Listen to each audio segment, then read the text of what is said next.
the Bowels of Netflix, where your fearless co-hosts Isaac and Larry force each other to watch the worst pieces of shit on Netflix. We will go over every bad edit, all the broken dialogue, all the wooden acting, and laugh along the way, because this is the Bowels of Netflix!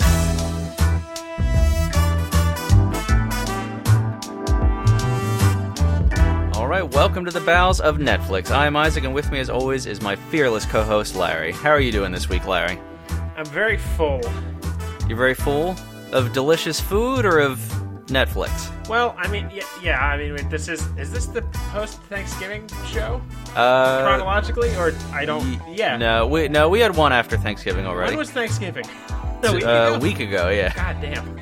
Yeah, okay, so, yeah, I'm still partially hungover full from Thanksgiving. You've been eating all the leftovers. Also, I'm full. No, I had no leftovers.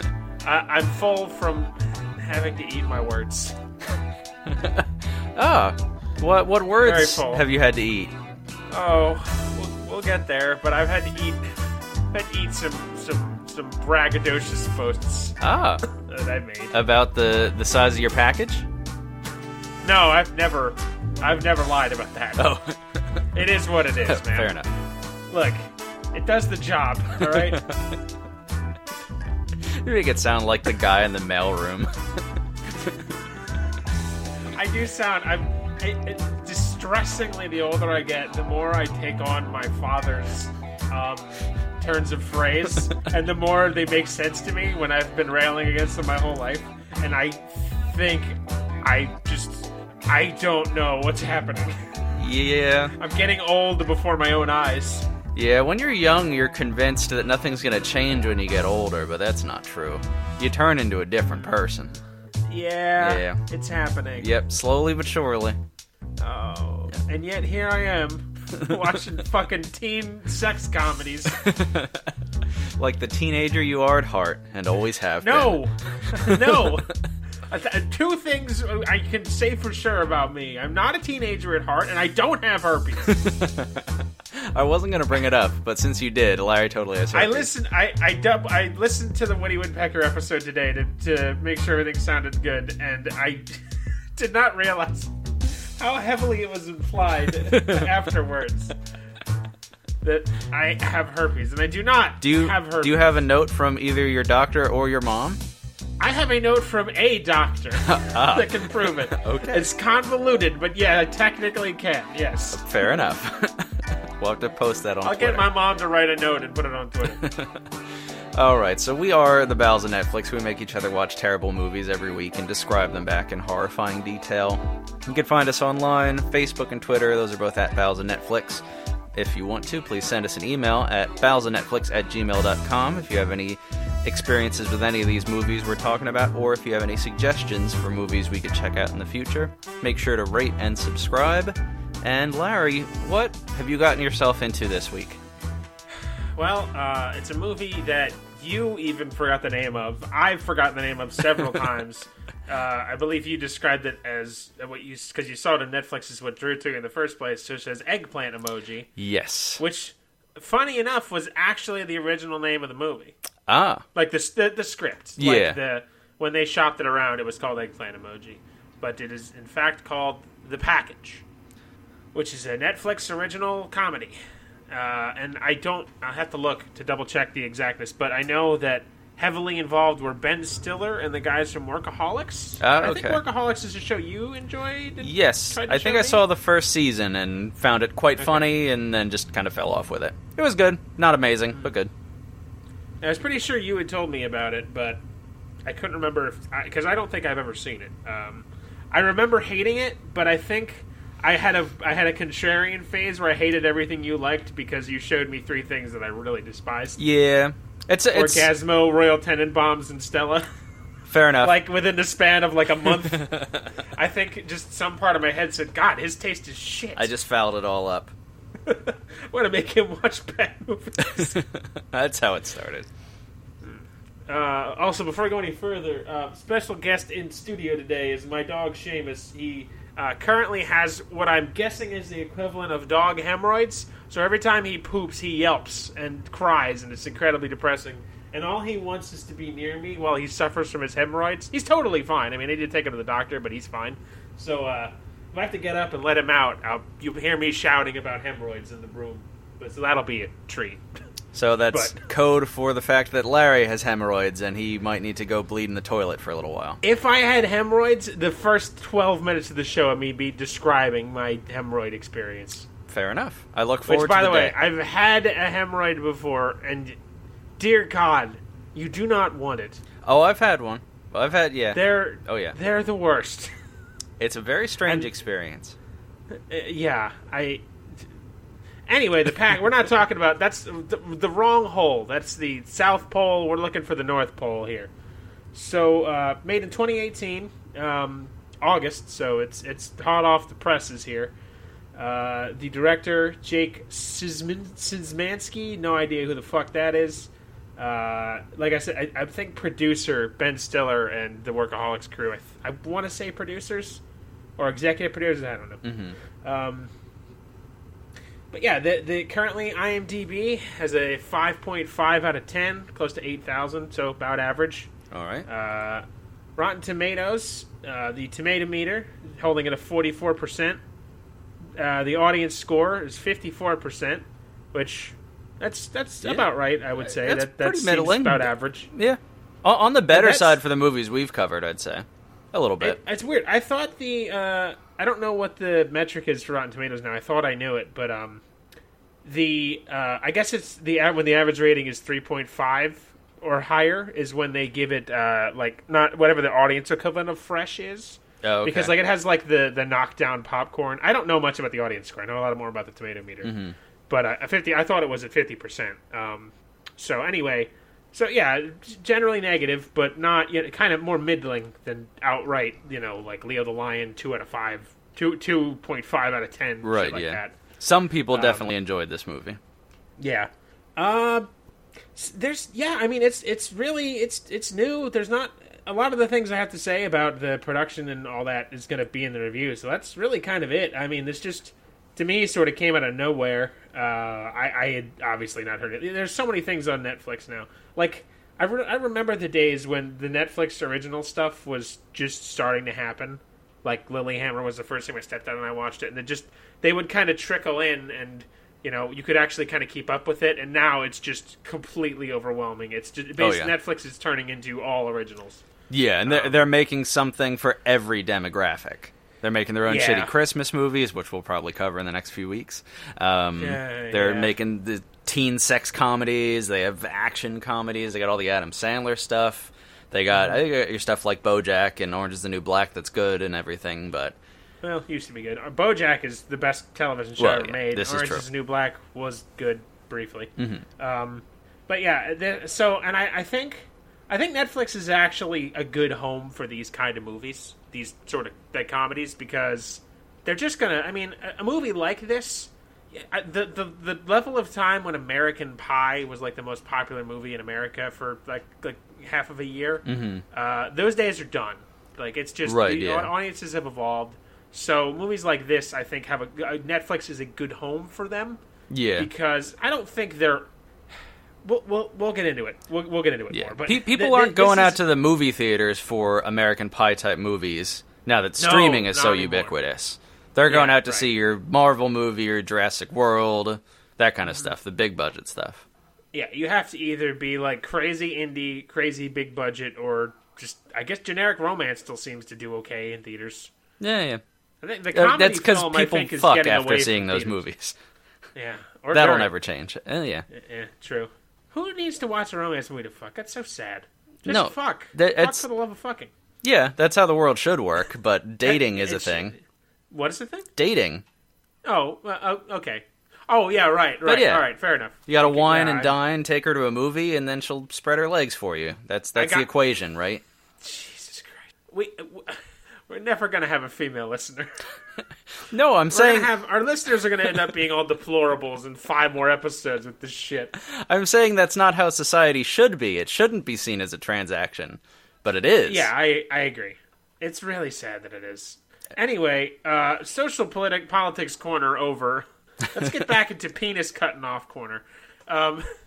If I had to describe this movie with a gun to my head, and let's face it, that's pretty much what the show is. He's locked in the basement right now, folks. I would use 5 words.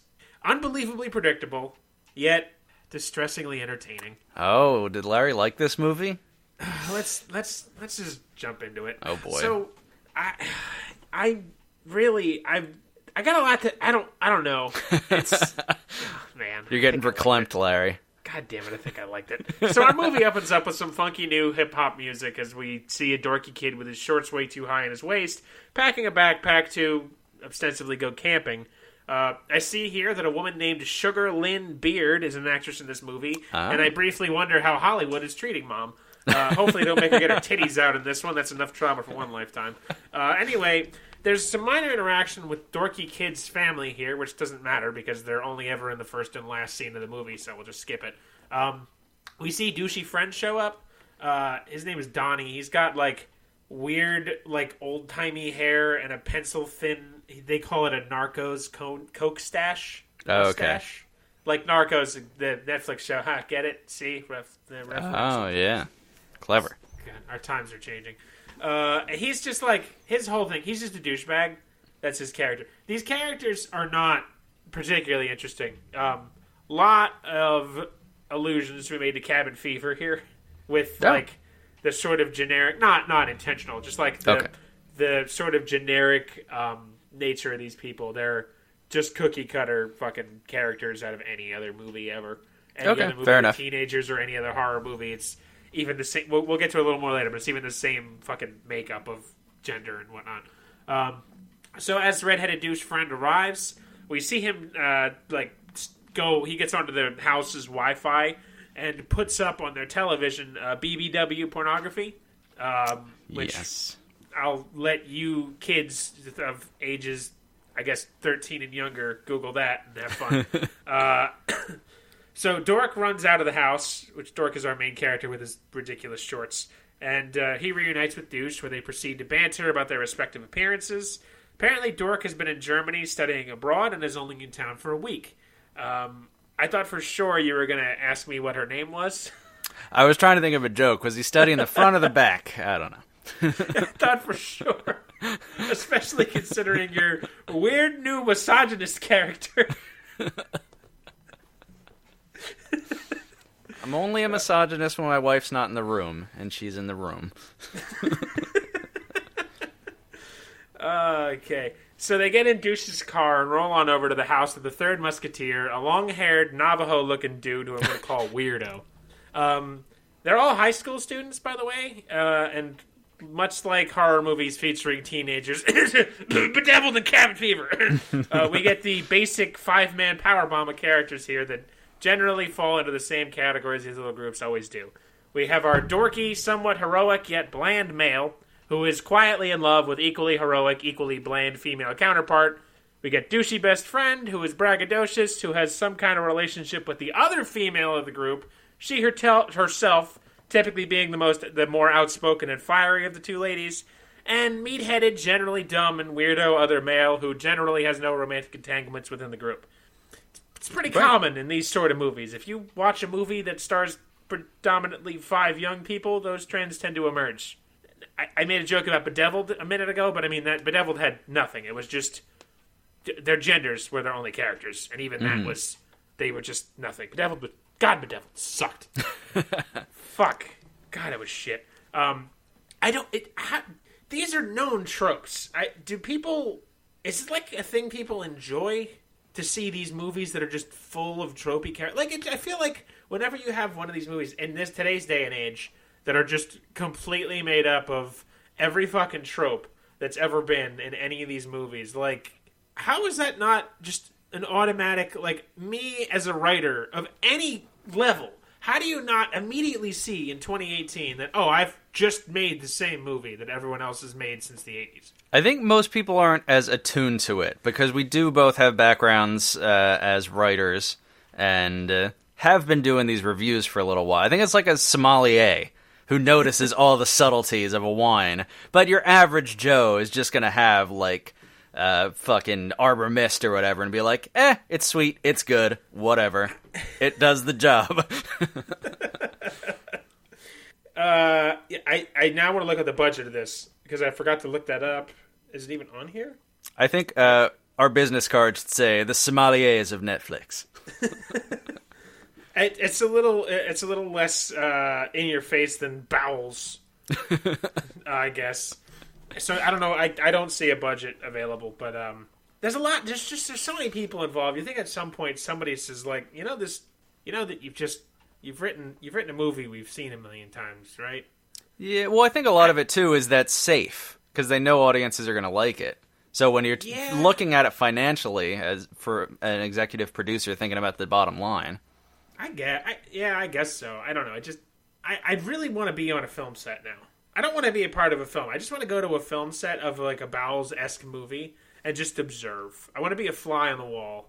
I want to see what it's like. I want to see how they work, like what they know, what they talk about. Yeah, I'm curious too. Because this movie's just all tropes. Yeah. I mean, it's not. There's some that are funny and work, but like, is that the challenge to make a trope work? That's no fucking challenge. It's only about a dick getting cut off. All right. Anyway, so this isn't high art. I don't think they're trying to challenge them. They're challenging themselves to make money. You're right. I just have a desire for everyone to be their best all the time, and I'm just constantly disappointed. Because everyone is shit, and I am great. That's just really what it boils down to, and it's I keep disappointing myself. But anyway, I fucking despise myself too. But doesn't make it not true. This is getting sad. So Douche and Dork roll up on Weirdo's house, who is packing the man. We get minor nonsense with his parents, who also never show up again. This time, Dork and Weirdo reconnect. Weirdo shows the other two that he has acquired a fake ID of an army ranger in order to buy them alcohol for their youthful journeys, which is, I assume, a thing young people do. He also shows them the butterfly knife he bought to protect them. For those of you who have not seen a butterfly knife, just look up it, just YouTube it. You've seen it before. It's like the knife you have to like flip around in your hand to get the blade to come out. Right, and you do cool tricks with it. I mean, I think they're cool, even though they're really kind of pointless. Larry, take a lesson from this movie. Take a lesson. Well, I mean, they're drunk when he cuts his dick off. Spoiler, he's cutting his dick off, by the way. Okay. So, butterfly knives are something I always want to learn how to play with, but I just end up in the same... Well, wow. Okay. So the next line that I wrote myself reads, quote, "Butterfly knives are something I always wanted to learn how to play with, but honestly I'd end up in the same situation as the premise of this movie with my dick cut off." So, yeah. Quote. Great minds think alike. Stay away from those knives, Larry. 2 days ago, Larry was smarter than today, Larry. So, while they're packing the van, Douche finds one of the bags is stuffed with girls' clothes, digging out a bra. Weirdo reveals that two women are also coming along on the trip. His twin sister, who's the love interest of dorky protagonist, and other chick, who is also there. Other chick is the ex-girlfriend of Douche, and they hate each other now. We also see that dorky protagonist is incredibly awkward, especially around a bland female protagonist, who we're going to call BFP for short. Now that we have our cast together, let's take a second to talk about the kids and their acting.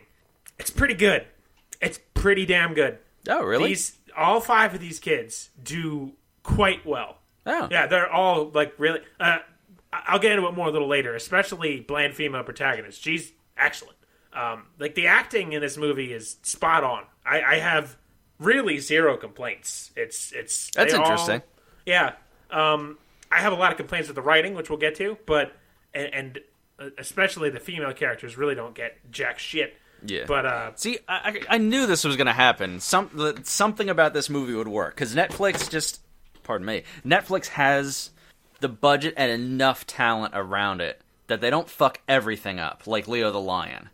After I watched this movie, I looked at a lot of the reviews because I was really curious what other people thought.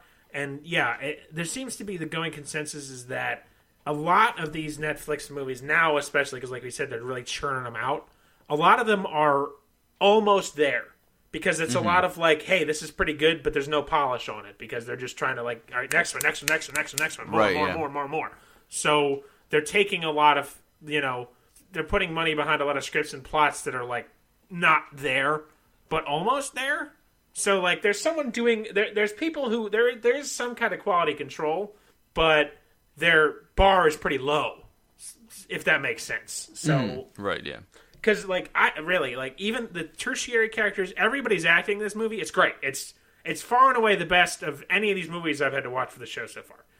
The kids are very entertaining. Mm-hmm. Like just, I mean, especially bland female protagonist and the kid weirdo who cuts his dick off. They really they take it away. The weirdos, the faces that weirdo makes are a treasure. It's fantastic. And they play off each other very well. So serious kudos to them. Like apparently a couple of I don't know them from anything. Apparently a couple of them have some promising career starts, and there's a lot of talk that we'll probably see these kids again in more popular movies. Yeah, like they're up and comers. I don't know any of their names. I barely remember any of the characters' names. They really don't matter. But I don't remember any of the actors' names because, they are still kids. They're oldest is probably 20. Anywho, so Douche is pissed off that his ex and BFP are coming along with because he keeps loudly insisting it's supposed to be a quote-unquote bros trip. They go into the car to discuss it. Weirdo says that bland female protagonist, who is his twin sister, just got dumped yesterday and is therefore abandoning her initial plans to go on a trip with her now ex. And the other chick is also there. We never get a reason why she's there. I mean, she's bland female protagonist's best friend, but she just comes along. There's never, they give a reason why BFP is coming with because she was supposed to go to Cancun with her boyfriend and he dumps her, or he cheats on her or some shit.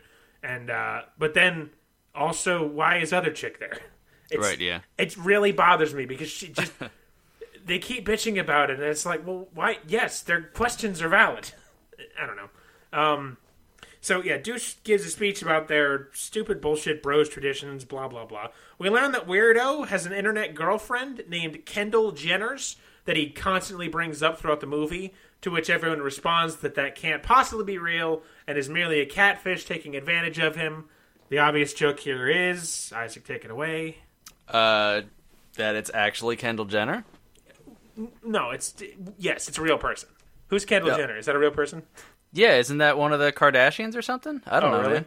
I mean, his internet girlfriend's name is Kendall Jenners with an S, as he continually brings up. But if they got Kendall Jenner to play the girl, because obviously there's a real hot chick girl. Again, the whole movie is like they're calling it a man and a catfish and blah blah.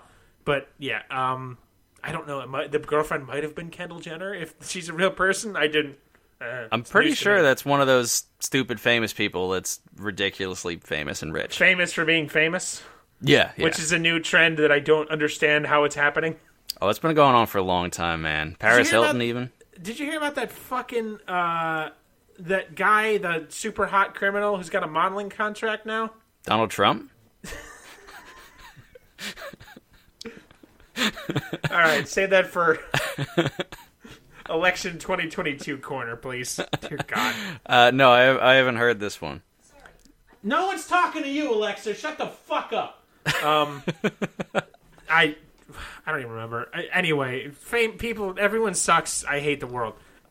So this movie is there's no subtlety whatsoever. You can see every joke coming from a mile away. If it can take the easy way out, it cannot move fast enough. It cannot push enough old women out of its way to get to the easy way. Every prediction you make based on any sort of logical movie-making trope will be 100% accurate. You don't have to have my legendary ability to spot these twists. It's just they cut off a dick and slap you across the face with every quote-unquote twist in this movie. Larry, I think you're underestimating your own superpowers again. No. You'll see. It's really obvious. We have a weird running joke here that Weirdo actively wants Dork to fuck his twin sister. Weirdo's twin sister. That's weird. He says because they're twins, they have the twin connection, meaning he'll get to feel sex, too, if she's getting plowed. And because sex is awesome, he wants Dork to fuck his sister? That doesn't make sense, but that also sounds like the kind of thing a goofy, dumbass teenager would say. This is why I call him Weirdo. Yeah. I mean, it has a twisted sort of logic that doesn't really make sense, but I can see why someone would think that makes sense. If that makes sense. Yeah. Yeah. I wish I had a twin. I don't. That'd be pretty cool. There's only one of me, and that's a good thing. So they leave for the woods. There's more awkwardness between Dork and BFP in the car ride that doesn't really go anywhere. There's a short scene here where Weirdo uses his fake ID to awkwardly buy booze from a dude with the strangest facial hair I've ever seen that I'm forced to bring up because it comes up later. The guy, not the facial hair. He's got like a beard, like a beard goes down the line of the jaw, but instead it just becomes points that go out into the middle of his cheeks. Like, his beard becomes points that point at the corners of his mouth. It's weird. That's weird. Yeah, it's weird. I don't know. He looks kind of like... He might be a minor celebrity. He looks kind of... When I saw him, my brain said, is that guy from Jackass? But I don't think he's actually from Jackass. He might be a minor celebrity. He might be a nobody. I don't know. So they arrive at the woods. Again, like I said about predicting the plot, we get the obvious thrown in your face here. So Weirdo pulls out from the van 2 identical Snowmate coolers. Isaac, would you like to take this one? Because I saw that and instantly realized the plot of the entire movie. Where this is going in the long run? Yes. The severed penis is ending up getting mixed up between the coolers. Wow. That is a shock. It's almost like it's... You can see that from literally a mile away. So, and that just sets the tone for every plot twist that's about to come. See, now, that's why this movie's rated as it is, because the acting is great. The chemistry between the actors is really good. Not just the kids, all the actors, it's really great. The plot is absolute garbage. Just throwaway trash garbage. You know, the cinematography's fine. I mean, there's nothing, they don't do anything particularly edgy. It's a kid's sex romp, so I mean, it's right. Yeah, you don't want your cinematography to be too interesting for this kind of movie. Honestly, right. It would feel weird. There's a sequence in the end I'm very fond of, but it's nothing particularly interesting other than that. So there's the usual teen stuff here where everyone's excited to drink and do their who's its and what's its, blah, blah, blah, whatever young people do. I don't know. I never was one.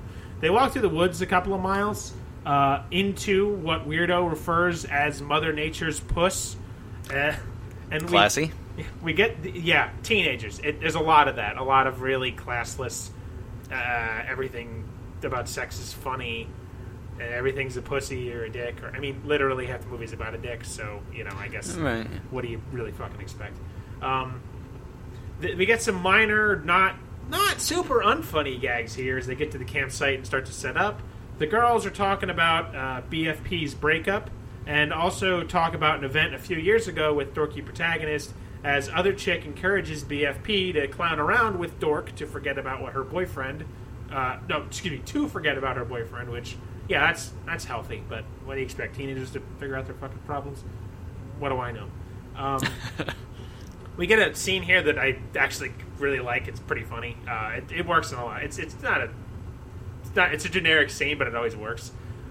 We get because the 2 girls are in the tent and the 3 guys are like outside, like kind of in the campground, and they're both telling the same story, and it cuts back and forth between the 2 groups, like telling this story about this cast party, and like it's the girls, like other chick will say like, oh, and then remember you put his hand on his leg and you put your hand on his leg, and BFP's like, yeah, and then it cuts to the boys and the douche is like, oh, she put your hand on your leg, right? Yeah. And then it cuts back to the girls, and it's like, well, and he like didn't go upstairs with her. Maybe he got a boner, and the BFP's like, what? No, he didn't have a boner. It cuts back to the boys, and douche is like, did you have a boner? And Dork is like, yeah, I 100% had a boner.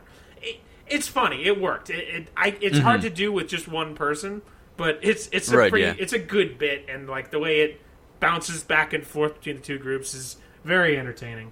But the actual story goes, they were both at a party a few years ago, and BFP made a move on Dork, putting a hand on his thigh, like I said, and asked him to smoke weed with her, but he declined to get up and leave with her because he had a boner, which he's perpetually mocked for. So window into my life, at age 17, I guess I would have been 15 or 16 at that point, the wind blowing too hard would give me an erection. Yeah. I feel like that's pretty common for a lot of males. In that age group, when all you are is a bunch of testosterones that are like, I don't know what this penis is, but I know I need it to explode inside of a vagina for the species to continue, and I don't know how to deal with that. So that's what it's like being a man. We really don't know how to handle it at that age. It's pretty rough. And I think I told the story of the jostling and the bumpiness of the Pennsylvania roads giving me erections on the ride to high school, sitting next to my dear mother, and then having to get up and tuck my adequately sized penis into the waistband of my pants. Gets the job done. I've heard. It gets the job done. Yeah, so, like, that's one of the biggest jokes of this movie is, like, oh, nobody touch Doric, he'll get an erection. Yeah, a woman putting her hand on my thigh at age 17, I'd be lucky if I didn't pass out from having an erection so hard. Especially because he's a dork, and I'm also a dork, and it's, I don't know, I feel like the mocking goes overboard. I feel like, because the movie's pretty well written from a teenager-y perspective, but that scene is like, you can tell where the old white guy creeps in. The old white guy writing this, who has utter mastery of his penis because he's used it to, do so many awful things over the years. This might have been written by a woman. I really have no idea. But yeah, this joke really kind of falls flat, and they keep bringing it up, and it's a whole 10-minute scene later. So yeah, Weirdo talks about making a Britney Spears musical, and he gives. Wait, what? Oh, wow! I must have deleted a line here. He talks about making a Britney Spears musical with his girlfriend, his internet girlfriend, Kendall Jenner's, and he gives Dork a condom with which to fuck his sister. Because he really wants Dork to fuck his twin sister, and they just keep piling on that one. They keep adding on to that gag. Very strange. But despite giving him a condom, he says also that if Dork wants to quote unquote raw dog it, he does not mind being an uncle. So, all right, teenagers. Okay, yeah, whatever. The party starts. We get a drinking and teenage antic montage set to a song called More Bottles, More Bitches, which I admit is very catchy, and had to stop myself from humming it at work. Eventually, other chick convinces BFP to take Dork off into the tent to smoke some weed, mirroring the event of a few years ago. It's here I realize I actually like BFP the most. I called her bland female protagonist because her character is non-existent. Her character is just that of love interest of male lead who just got dumped. She has nothing else. The actress very much makes it work. She's very, she does a good job of being the sort of, deadpan, sarcastic goth. Or, not goth. I'm sorry. Girl. Deadpan, sarcastic girl. Not goth. Why'd I write those words next to each other? I know that I'm blind. She's, very deadpan and very... fueled by sarcasm, very much like Isaac and myself. It very much works. She's very talented and brings a lot to a role that had no writing behind it. So she does good, but unfortunately, her character suffers and just becomes a bland female protagonist. She's kind of like the straight man to the joke, like the person that gets the joke told off of them, pretty much, or reacts to no sells the joke, and it really works for her. She's my favorite of the kids. Other chick, though, she has it even worse because her entire character is defined solely by the relationship with Deuce. She has nothing else at all. Just I used to date redheaded douche, and now we don't and hate each other. And she throws stuff at him. It's like she throws a beer can off his head and stuff. But at least BFP she has kind of other characteristics outside of just being Dork's gal. Yeah, the women and other chicks, the actress also very good. She's not as good, and she doesn't get as much time, and she has no character whatsoever. She gets precisely one scene devoted to her, and it's 15 seconds long. The females really take it in the ass in this movie, as far as writing wise goes. But the actresses are very good and do their best to make up for it. It says something that their performance left that much of an impression, given the writing being at what it is. And given this show, too. I was really surprised. Because I go into these movies, low-level annoyed already that I have to watch them. Right, yeah. And I was... They really, it caught me off guard as how well they did for how... the fucking plot of the movie is a dick gets cut off. They do a good job of being good actors in a movie about a dick, a penis. So it's like those cooking challenges where you make like a delicious food out of like 4 of the most random ingredients. Yeah. It works. It works. They make it work. So yeah, those two are about to go off into the tent, but Douche grabs Dork to go with him to mess with Weirdo, who was drunkenly off pissing in the woods, and like everybody's hammered. Alone in the woods, Weirdo is cutting his piss streams like a stupid lunatic idiot, and predictably he cuts his dick off and sends it sailing into the woods. Right. We get a shot of the dick flying in front of the moon for added effect, like E.T. sort of, which naturally kind of funny. They're screaming in blood, and the girls show up, and we get a thunder cap when Weirdo screams, "I cut my dick off!" Right, just over the top comic. Yeah. They take him back. Almost reminds me of like Mel Brooks, honestly. That sounds like something he would do. If he cut a dick off in a movie. Yeah, the overacting in this is good. Like, it's overacting for comedic effect, not I'm overacting to try and win an Oscar. It's like, Weirdo overacts everything because he's like a weird, crazy person. It's a little tongue-in-cheek. Yeah, definitely. I feel like there's a lot of kind of like, they knew what it was.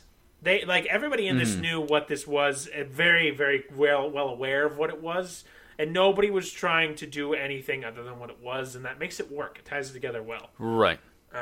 Self-awareness is very important. Yes. Most of our movies do not have that level of self-awareness. No, I think most of the people. I think if we polled the creators of most of our movies, they would say they're masterpieces. Yeah, especially fucking Canyons. God, those pompous Hollywood washed-up assholes.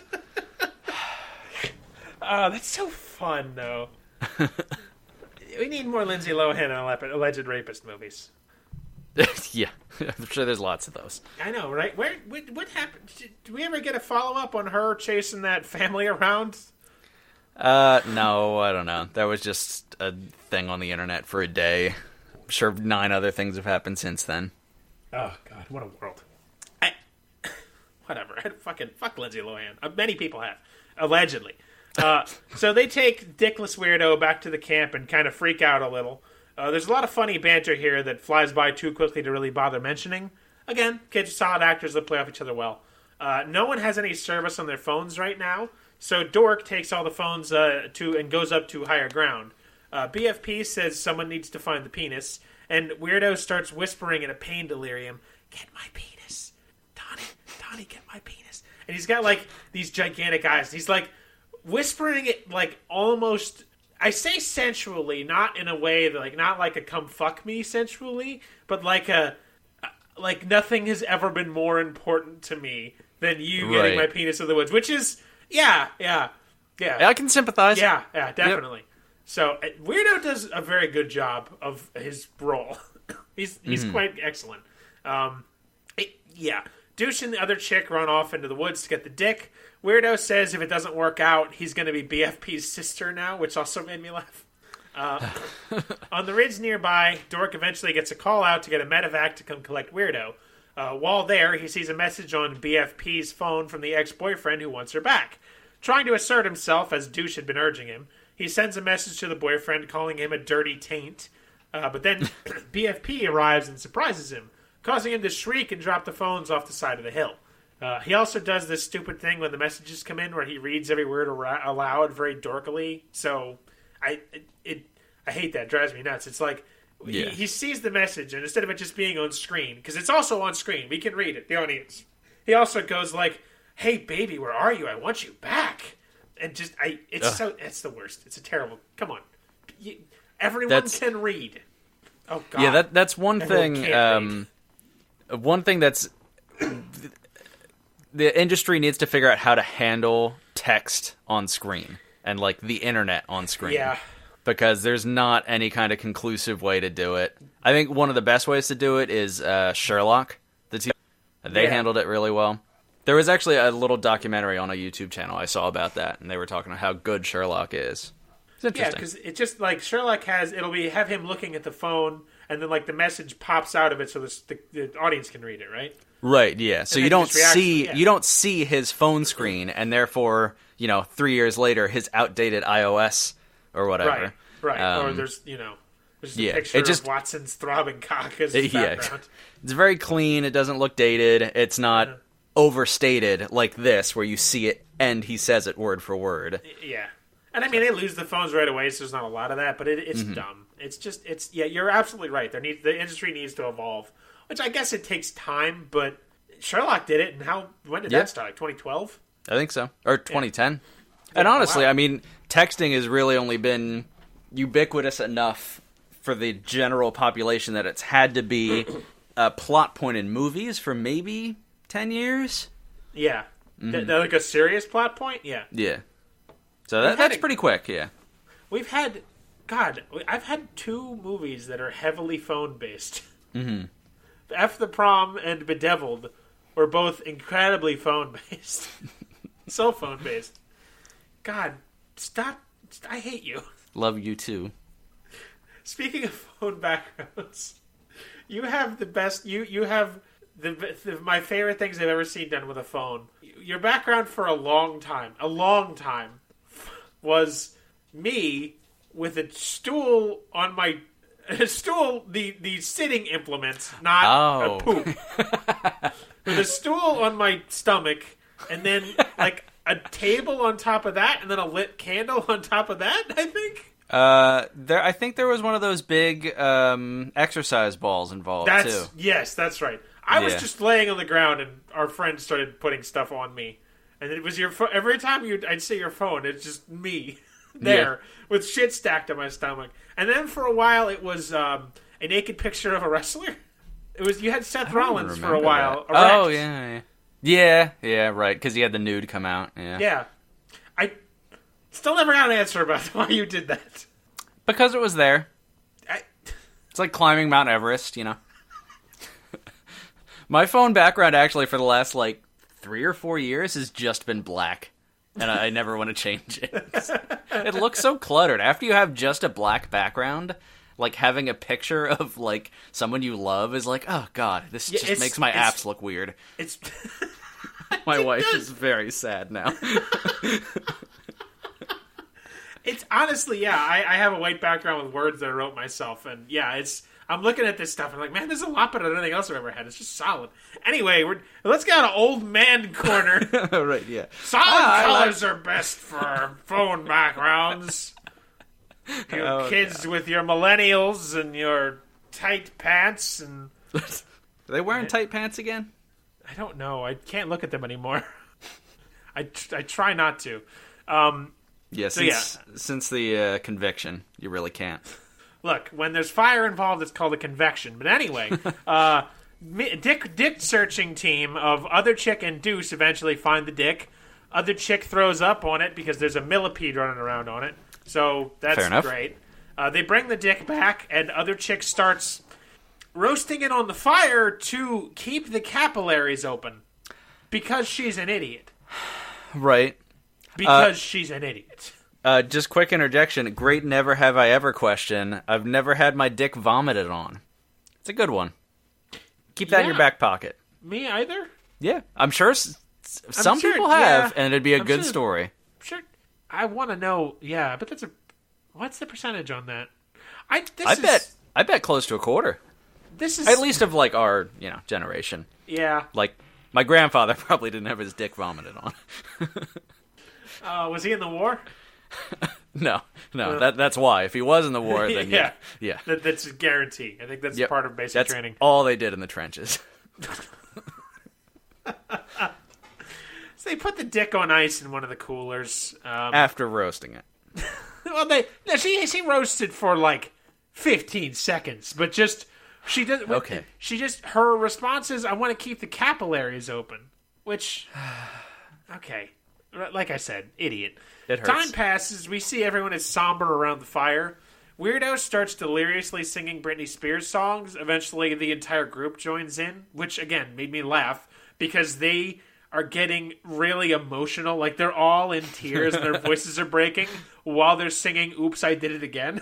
Okay, that's and pretty good. It's very funny because they're it's intentional overacting. It works because they're holding hands and getting very emotional because he's asleep singing it because he's delirious from, losing his dick.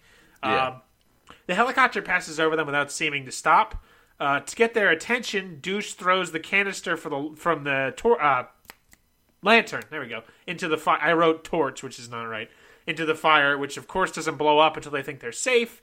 And then when it does blow up, it gets to throw everybody back because they all thought, oh, it's not going to explode. Then it explodes. Right. That guy. Yeah. And it also sets Weirdo's foot on fire, which never comes up again. But I thought it was setting up a trend of him getting more and more things happening to him. Besides just getting his dick cut off, but that would work. It's just a one-off. Okay. The helicopter shows up, and we see Dork grab a cooler. Obviously, being a smart individual, I know immediately that it's the wrong cooler, because of course it is, because the movie has like an hour left. The rescuer says that Weirdo is going to be okay. A dick can be reattached within 12 hours. Science alert! That is actually accurate. Oh, okay. Yeah.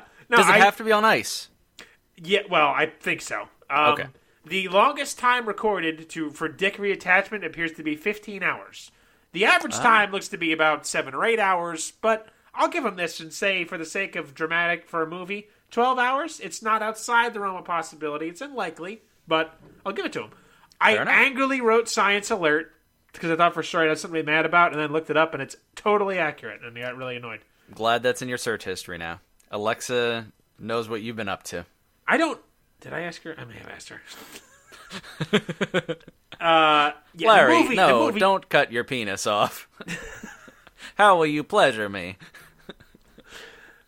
Don't. My culture is not your fucking joke. The movie does not keep to 12 hours very well, but we'll get to that. Also, it's like the dead of night right now. Weirdo gets taken away in a helicopter. He gives them like a thumbs up, which they call the reverse Terminator, which is again kind of funny. Cut to the kids going back to camp, and it's broad daylight now. Like not rising fringes of sunlight teasing through the canopy. No, it's like 10 a.m. daylight. Right. And so they go to get beer from the cooler, and of course the dick is in there. Kids, when you cut your dick off, always check the cooler to see if your dick is in it, okay? It's just step one, is check to make sure you have your dick. I do that before I leave the house every day. Yeah. Someone you and I both worked with, Isaac, a manager at my old restaurant job, cut a chunk of his thumb off in an onion slicer, and I drove him to the hospital and in his car, and then I got back to the restaurant to go back to work, and I look in the cup container, and there's his fucking chunk of thumb in the goddamn cup, and I drove it back, and I'm like, here you go. I think it's mostly skin, but, here you go. Jesus. So when you cut something off, make it a point to remember to bring that item with, and double check that you have it, okay? God's sake, I can't believe I have to fucking tell people this. So, Douche panics and spills the ice, so the dick isn't being optimally kept any longer. They talk about how they have 12 hours to get the dick back to have a fighting chance of getting it reattached. And here we have to briefly talk about time. Alright, so Weirdo wakes up in an elevator and he's totally naked and his dick's back. No. No, like they even though time has definitely passed and they will also spend they get really faulty with the 12 hours. Like clearly it's from the time he was in the helicopter to now, a significant amount of time has definitely passed. Right, yeah. And yet they're saying, "Oh, we have 12 hours." Also, and it's because spoiler, it's going to come down to the wire, and they're any sort of logic shows they long have not made it. But I mean, also the lighting. Well, yeah, why wouldn't you just say in the beginning 18 hours? I guess that they want to keep it to. They wanted to put a fucking hole in my science alert, but they wanted to make me talk about time, so I had to remember talking about fucking naked again, because fuck naked. BFP says it's going to take them like 6 or 7 hours to get back to the parking lot, and everyone agrees to begin the arduous journey of getting back in time to save the dick. And at the hospital, we see his Weirdo's getting rolled into the hospital bed. They realize there's no dick, and Weirdo's like just screaming, "Oh my god, where's my dick?" They say dick a lot in this movie. which has kind of killed my enthusiasm to say the word dick. And speaking of, back with the Fellowship of the Dick, Dork and Douche talk about the text Dork sent to ex-boyfriend when they stumble across a ranger station. Long story and extended scene here, blah, blah, blah. They break in and find it long abandoned. While searching for, I guess, ice, they open a door and find a snake, which freaks out BFP, who throws the cooler at it. Right. And the snake bites the dick as it flies out of the cooler. Because why wouldn't he? Of course. So the dick apparently has venom in it. They argue about who is going to suck the venom out. Of course they do. With Douche saying that BFP should do it because in the womb, twins suck on each other's bits all the time. I don't know enough to disprove that. That's exactly what I thought. That doesn't sound right, but I don't know enough about wombs to know if that's not correct. The argument goes back and forth before eventually Dork says he'll do it. And my favorite scene in the entire movie happens here, as he asks for privacy to do the deed, and everyone's like, "Oh man, I'll tell your story. You're God bless you. You're a good man." And like, there's like really tender music playing, and he's just inside the ranger station, and like outside the other three, like one at a time, put their hands on the window, and he puts his hand on the window on the other side, and like this music's playing, and he slowly lowers the blinds. It's really funny. All right, that's pretty good. Yeah. They immediately ruin it, though, because the other three are outside bantering when a drone flies by. They go back in to collect Dork to give chase, and they just see him sucking on the dick, so you just... Right, you've ruined it, yeah. Yeah. Yeah, my favorite scene in the movie, and it's ruined.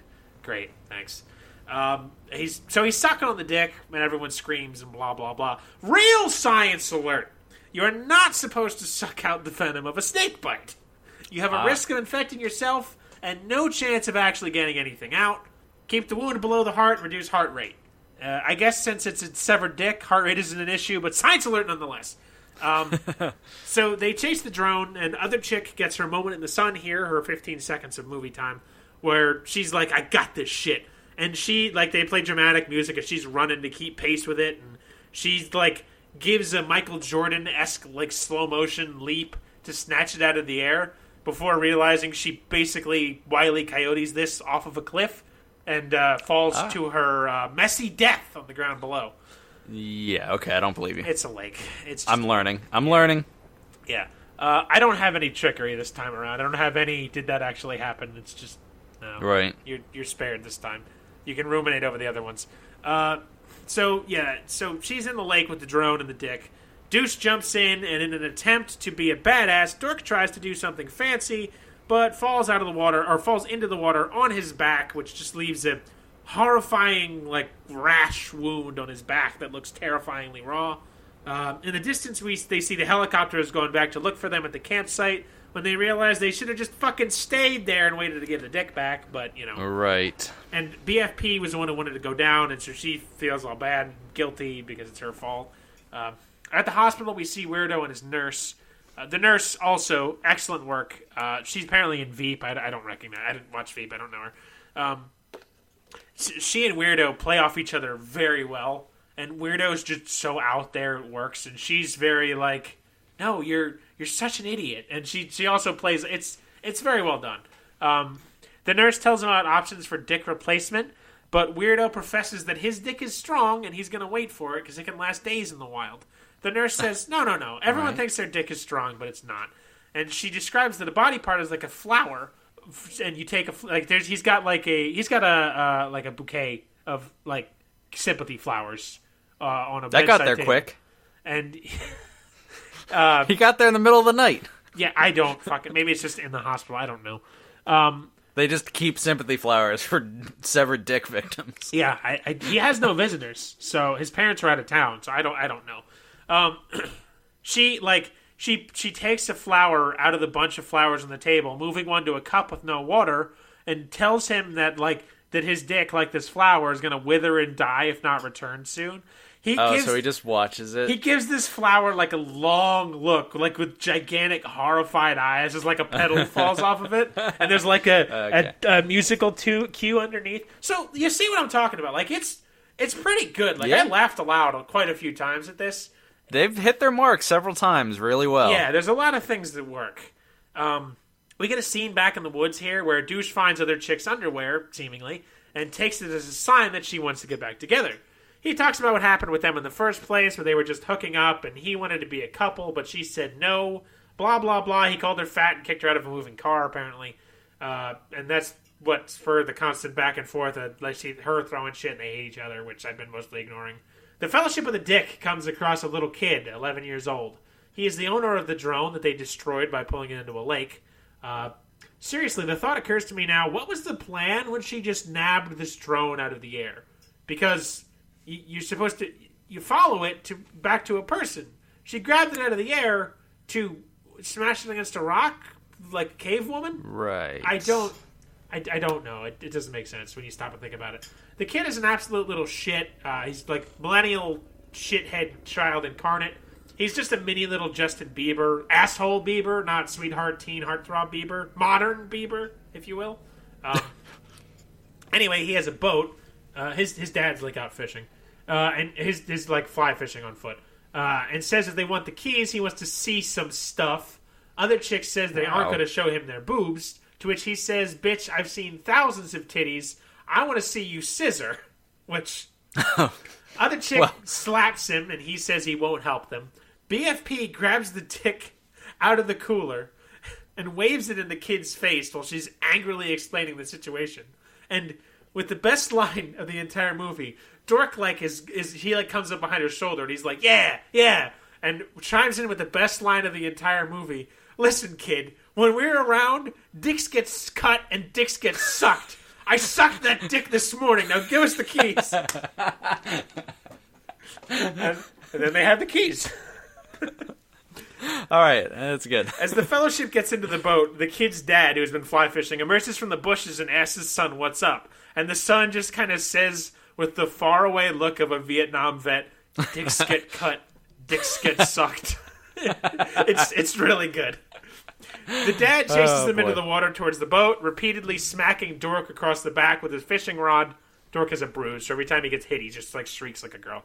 And then as they're like sailing away, they're all like, yeah, fuck you, dude, you can't catch us. And then they're like, oh yeah, that guy, what an asshole. Probably thinks we raped his son, though. It's pretty, the kids are really good, man. I can't, they do excellent work. On the boat, that's one of those jokes that only works if you deliver it well. Yeah, it's all about timing. Oh, it's about timing and delivery. Like as they're getting on the boat too, they're like they have a brief moment, like we waved a dick in a kid's face, and they all kind of stop, and then all at once they're like, he's an asshole, he'll be fine, whatever, who cares, fuck that kid. Yeah, it's good, it's good stuff. On the boat, also Douche reveals he is now wearing the underwear from the woods, of course it is. It's not other chicks' underwear. We never get the origin story of what these magically weird wet underwear came from, but whatever. She appreciates him trying, though, and they're back together now, so whatever. Their storyline doesn't really matter. The kids get back into the van and speed off for the hospital. We get another very good scene here at the hospital with the weirdo and the nurse, and, like, he's watching the flower wilt with his, panic rising. It's pretty good.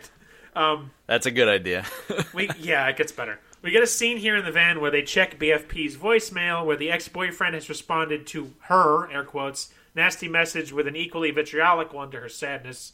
If you'll recall, Dork had sent her ex-boyfriend calling him a dirty taint, so he's responding to that, thinking it was her. Oh, okay. So, yeah. Dork and Douche go back to the gas station from earlier.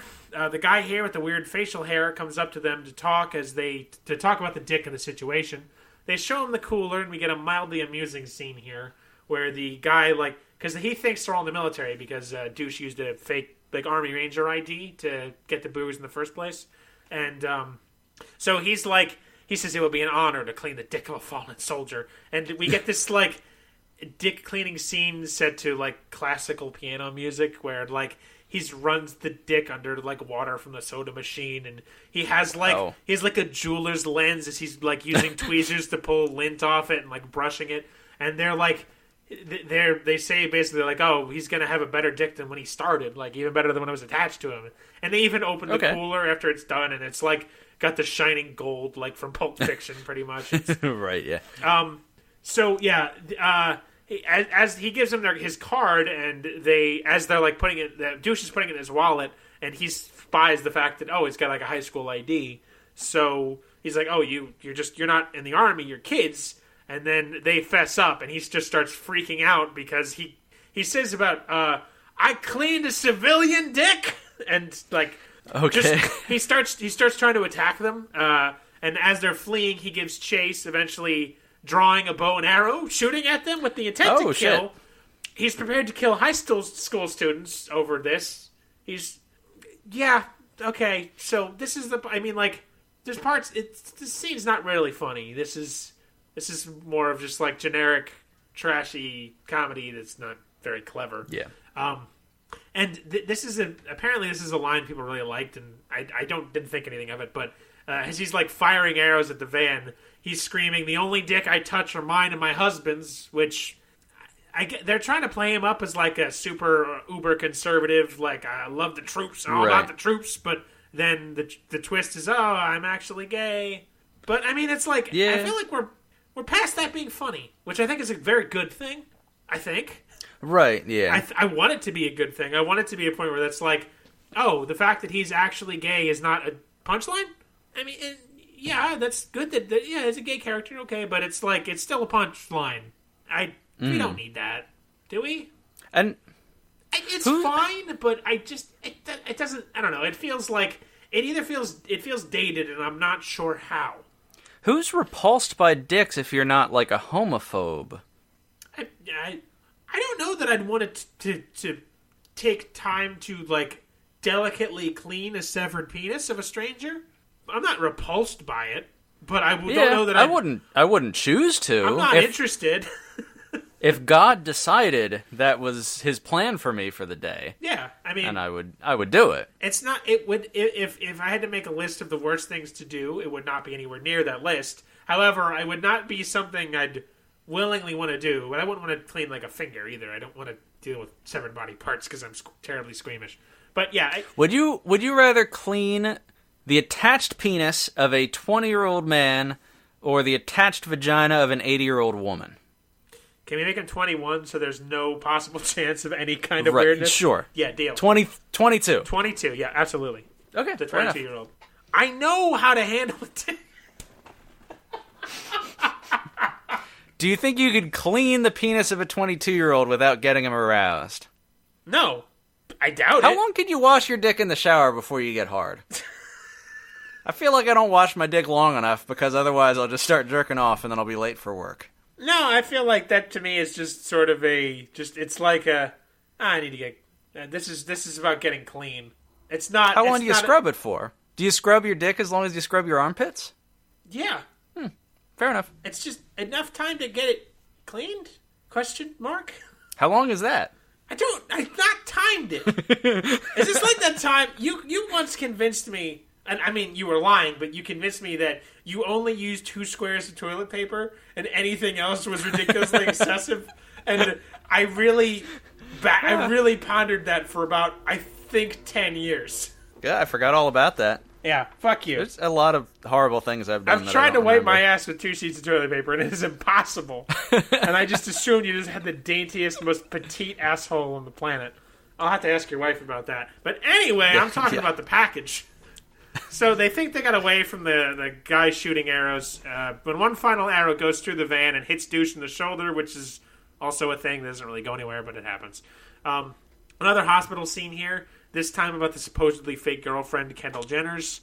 The nurse says they can't wait for the fellowship of the dick anymore. They have to go ASAP in order to seal up the gaping dick wound. And here we go. Weirdo says, look at the flower. It still has most of its petals. To which the nurse, looks at him bewildered and says, what? No, that flower was an example. Did you think that flower was magically linked to your penis? This isn't Beauty and the Beast. Then she just, throws it out, which... It made me laugh out loud both times I watched this. That's pretty good. Her delivery is fantastic, yeah. So, continuing the trend of predicting movie twists, the Fellowship arrive at the hospital only to discover Isaac... What do they discover? Continuing the trend of predicting movie twists, the Fellowship arrives at the hospital only to discover... What do they discover? Oh, they're at the wrong hospital? Of course he's not there, yes. Right. The receptionist tells them to try the next hospital as medevacs get rerouted. I feel like a hospital would have this information. They should. Like, oh yeah, the helicopter supposed to come here was rerouted. Or, no one by that name came in by a medevac because we probably had 2 people come by medevac today. Here are their names. Which would have solved the next 35 minutes of this movie, but we'll get to that. Anyway, to further continue the trend of predicting movie twists, the Fellowship gets to another hospital and declares that the penis has arrived. Isaac, can you predict the next 15 minutes of movie like I did? They lose the penis again? Not quite. Well, let's just go through it. Yes, that's right. This is indeed the hospital. The nurses and doctors grab the penis, and we get a scene where they tell the doctor about sucking the venom out, who says there was never any venom in the dick in the first place because it was like a defensive bite, so he sucked the dick for no reason, whatever. They wait for the surgery. We get a long, awkward romance scene here between Dork and BFP. They talk about their crushes and the condom and blah, blah, blah. A long, drawn-out conversation that doesn't give the audience anything we didn't know, so fuck it. But it's like 8 minutes of movie. And then the surgery's a success. They're going in to see him, and Dork can't get up because he has a boner, because boners are gross, I guess. Question mark? Right. So they get in to see Weirdo. And, would you like to guess? Now. They attached the wrong penis? Or... You're on the right track. They put the penis on the wrong person. There you go. As soon as they walk into the second hospital, and they're like, we have the dick, the nurse is like, oh my god, the dick is here. My brain said, oh, there's another guy with a cut off dick. Immediately. Right. Okay. That makes sense. So yeah, apparently 2 different people lost dick today in 2 different hospitals. They attached the dick to the wrong person, and I feel like there's a lot of things that would immediately prove that this is just not correct. That medical science, basic understanding of medical science would say, something about this situation isn't right. Hey, Mr. Doctor Man, these 2 things don't belong together. This dude is in his 30s, and Weirdo is 17. I feel like a dick has to grow, no pun intended. Look, if I'm a surgeon, there's no way I'm saying, whoa. This looks like a 17-year-old's penis. Also, the redneck is white and Weirdo is not. I might bring that up. Although, I don't want to be accused of seeing race. I want to be like, no, we're in a post-race culture. I mean, but it's... I mean, fuck, come on. So, Deuce wants to give up since they lost, but Dork tries to keep going. They fight, and Deuce reveals that Dork is the one who sent the message to ex-boyfriend. BFP freaks out and leaves, taking other chick with her as the ex is coming to pick them up now. She's trying to get back together with him. So back in the hospital bed at the other hospital, Weirdo tries to use the twin connection to summon her twin sister with the dick. The nurse tells him it's time to get the stump hole sewn up, which just is the grossest sounding words ever. Just to think of a dick stump hole. Just no part of that can smell good. Saying, unless your penis got fresh oxygenated... Well, it's a point in the movie. Unless your penis got fresh oxygenated blood in it, it's dead. As she throws away the dick flower, saying there's no point waiting any longer for trash to arrive. Which, again, pretty funny. He waited too long for the grafts, and now he's going to be dickless forever. Back at the other hospital, Dork and Douche make up outside and witness some sewage workers bringing in the other dick, the redneck's dick. Because apparently they got flushed down the toilet. They go into the redneck's room and explain the situation as he freaks out, seeing that it's not his dick. The doctor comes back in. They explain to him what's going on, telling him they need to make the switch, who tells them they're fucking insane and can't switch dicks around like Lego pieces. Douche and Dork give an inspiring speech to Redneck about having a piece of their friend with him for the rest of time, which moves him to tears, and he tells his story of how he lost his dick in the first place. His girlfriend, played by Sugar Lynn Beard, who is definitely not my mother, tied him up and cut off his dick for philandering with her sister. He says that despite everything, he would still take her back. He tells the boys that they can have his dick because everyone deserves a second chance. At this, Sugar Lynn Beard comes in and apologizes, saying, "Even me?" Because, yeah. Wow. So, Sugar Lynn Beard is basically just I think the words I use to describe her are redneck princess. So, just... Okay. You've painted a picture. Really, any other 2 words really need to... That really says it all. Yep. They start to get randy in the room, and the doctor tells them where to find the boys where to find the other dick, telling them that will work if they bring the redneck dick to be attached to Weirdo. This becomes instantly moot, however, as screaming from the hospital room indicates that, of course, Sugar Lynn Beard has once again cut the dick off of Redneck, because as she screams, he doesn't deserve a cock. She tries to flush it, but after some antics, Douche manages to save the dick from flushing by catching it in his mouth, because... Of course. Why not? Outside, the boys run into the girls when ex-boyfriend arrives downstairs. We get a terribly awkward romance speech here, intercut with Dork drinking from the cup the dick is in to clear his throat, which, for some reason, made me gag more than the severed dick in two separate mouths since this movie started. Something about drinking dick water is grosser to me than anything else in this movie. And after a terrible speech, which is acknowledged by everyone as being terrible, they make up and the Fellowship of the Dick is back on the case. Dork realizes that they would have used the military ID to check Weirdo in and call the hospital to tell Weirdo the dick is on the way. Unfortunately, they get to it too late as he's been anesthetized already, and he can't tell the nurse that the Scooby Gang with the dick is on the way. Instead of telling this to the reception desk, the Fellowship just decides to bum rush the hospital on foot. Oh, cool. Okay. We get another great scene here. Isaac, I have to admit, for the first time in our friendship, one of these shitty movies used slow motion properly. Oh, wow. We get an orchestral version performed by the entire cast of the movie of Oops, I Did It Again. Which sounds amazing, by the way. Yeah. As the Fellowship, slow motion fights their way through the hospital, knocking over guards and, elbowing nurses in the face. And just, at one point, other chick is, she's, playing tug-of-war with the glove the dick is in with, another guy and is falling across the... It's very good. It's very entertaining action scene with, imagine, church choir, Oops, I Did It Again. It's pretty fantastic. That sounds good. Eventually, Dork makes it to the OR and the dick is saved. Douche and other chick couple make up. Dork BFP couple figure out their shit in a predictable and boring romance scene, though BFP won't kiss Dork because he's had Weirdo's dick in his mouth not that long ago.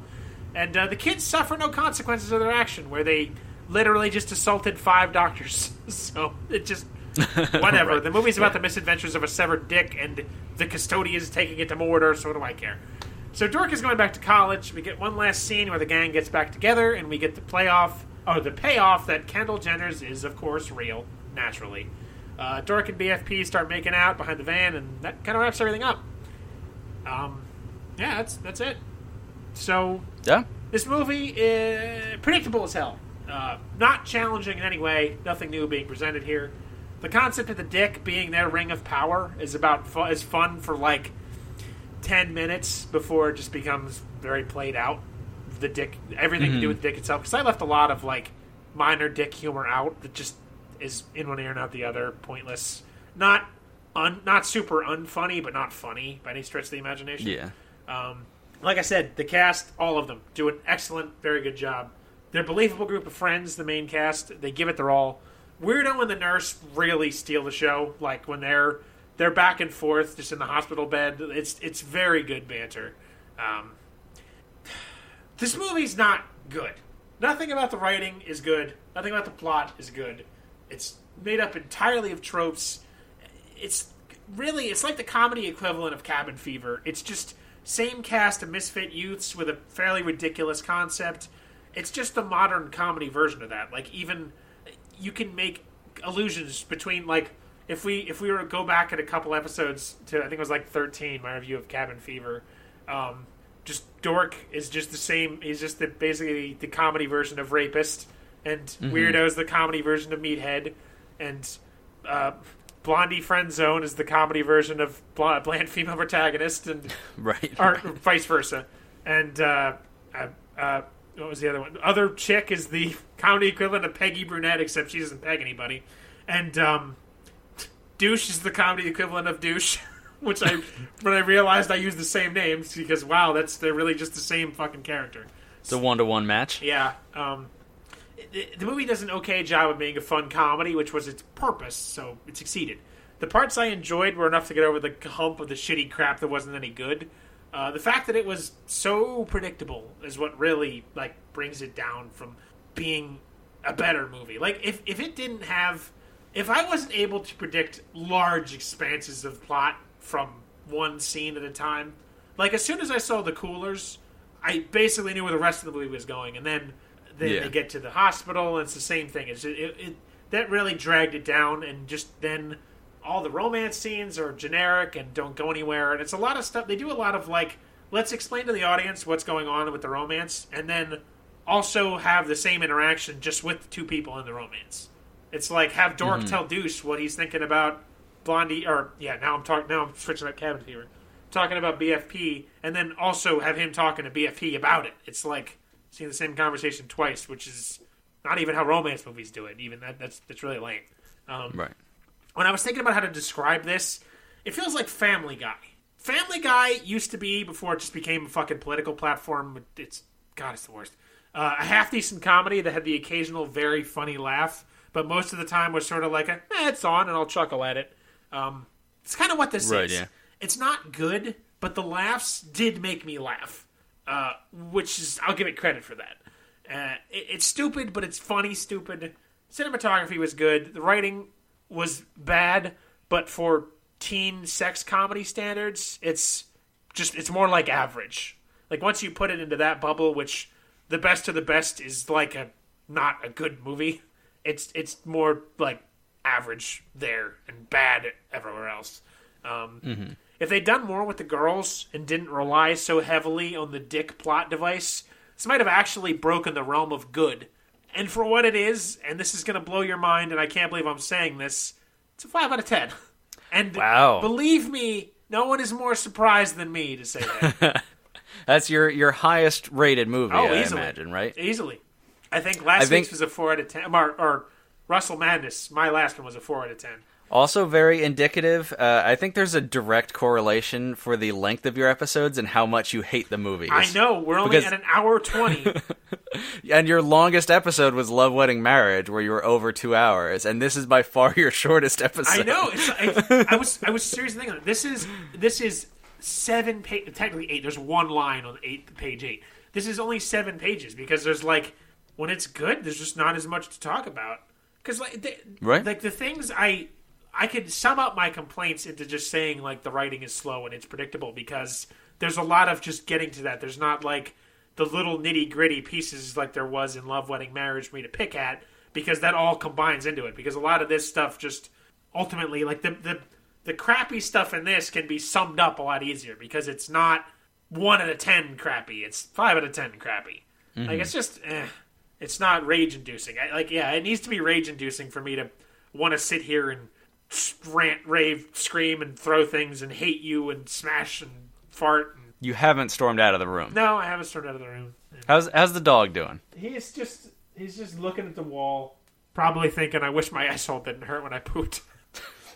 Aw, yeah. He's like people. He is like people. So, yeah, I'm really surprised, because, like, it's funny, because at the end of last episode, Woody Woodpecker, when you assigned me this, I'd even said, and I quote, "There's no fucking way this is above anything higher than a 4 out of 10. I was worried. And here I am eating crow, because I flirted very briefly with 6 out of 10, and then I remembered that the girls have absolutely no plot whatsoever, and then was reminded, that's no good. Because I watched maybe like the first 3 minutes, and just from what just the opening scene with them putting the porn on the TV. That's dumb. Yeah. Like, yeah, it's dumb, but just the way it was done, I don't know. I just got a vibe from that. It seemed like it was going to be more juvenile than it was. Yeah, because the beginning starts off very like, because like also when they go to pick up Weirdo in the beginning, he's like pretending to jerk off a walking stick behind the van, and they're acting all teenagers, like super hardcore teenager. You're like, once the dick gets cut off, they act very adult. I mean, comedically, but they don't really do the teenagery stuff as much, which kind of That's helps. Interesting. Yeah, like it's not, because they like, it's still a comedy, but they're like actively trying to get back in time to attach their friend's dick. So they kind of, again, it's like it's intentionally over the top and it works. So it's a coming of age story. Kind of, yeah. I mean, someone's coming. Also, fun fact: apparently, I think most men who've had their dicks cut off and put back on recover full use, total recovery. I think they said, like, of a test they did, I think it was like 20. There was one guy who didn't recover full use. He had partial use. That's good to know. Yeah. I'm inspired now. Don't cut off your dick. Yeah, I guess you would lose length, right? Because you're going to just lose some in the process of cutting. I don't know. I think even if it's a little bit. Well, I don't know. Maybe it depends how clean the cut is. Yeah. Like, if you pass through a table saw, you're losing 1/8 of an inch because of the width of the blade. That sounds terrifying. Yeah, yeah. And you know, a table saw is just going to mangle it up. It's not. You're going to have the tip held in a vise. You're going to have to get a vise to hold your tip. We're assuming that, Larry. Into like onto the board, because otherwise, if you just got your dick, just flopping about there, it's just going to. Because I mean, I assume you're not erect. Because if you're erect and you're about to use a table saw on your penis, I mean, you probably have too much blood loss. No, you have a clamp. You can't be circumcised. You have a clamp on the foreskin, so it can stretch it out. Oh, thank God, I'm safe. Almost as long. Yeah.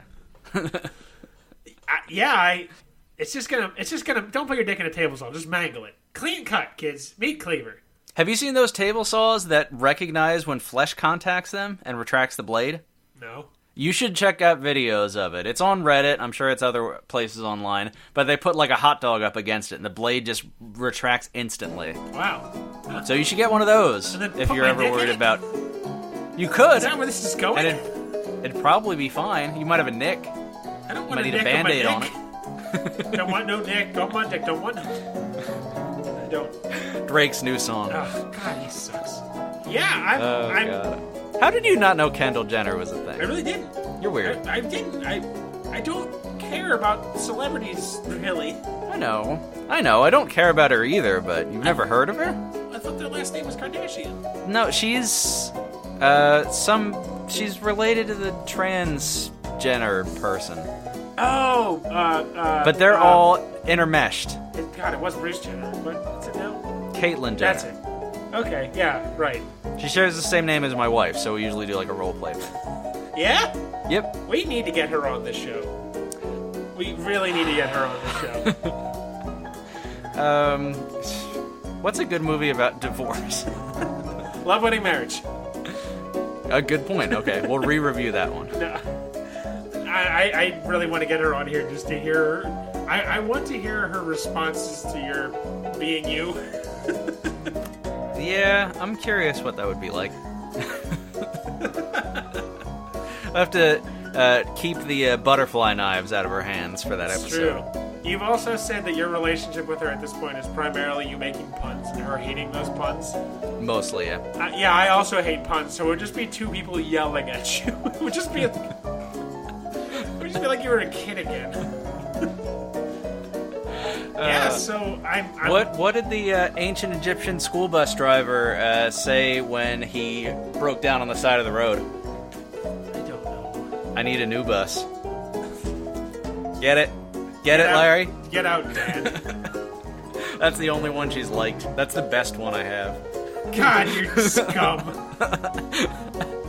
This has been the bowels of Netflix. I'm disappointed, honestly. I want to hate. You'll be back to hating. I need to hate. This show is an outlet for my hate, so I don't just end up running naked through the streets screaming. Yeah. Well, next week I'll probably be doing some hating because I got fucking Hurricane Del Rio. I don't Bianca Del Rio. Bianca Del Rio? No, what? I don't know. I'm confusing it with the fucking wrestler Alberto Del Rio. I'm very conflicted. But yeah, it's about a drag queen from Russia with hate. It's gonna be some hate. But after that, I think we're gonna have some Christmas movies, so we're both gonna be doing a lot of hating. So we gotta get prepared for that. But yeah, thank you so much, everyone, for listening. We are the Bowels of Netflix for Facebook and Twitter, Bowels of Netflix, or at Bowels of Netflix for both of those. I don't know, man. You know how the internet works. Send us an email, bowelsofnetflix@gmail.com. Make sure to rate and subscribe. And thank you to Mr. Kevin MacLeod from Incompetech.com, where we get all our music. The full description of the music is in the description of this episode if you want to check out the links. And his website's got some pretty cool stuff for Creative Commons use if you have any projects you're working on. Just got to give him credit, and you can use them for free. But we'll be back in your feed next week, and we love you. Oh, he loves you. You love him too. Yeah, I do. Smell you later. Don't cut your dicks off.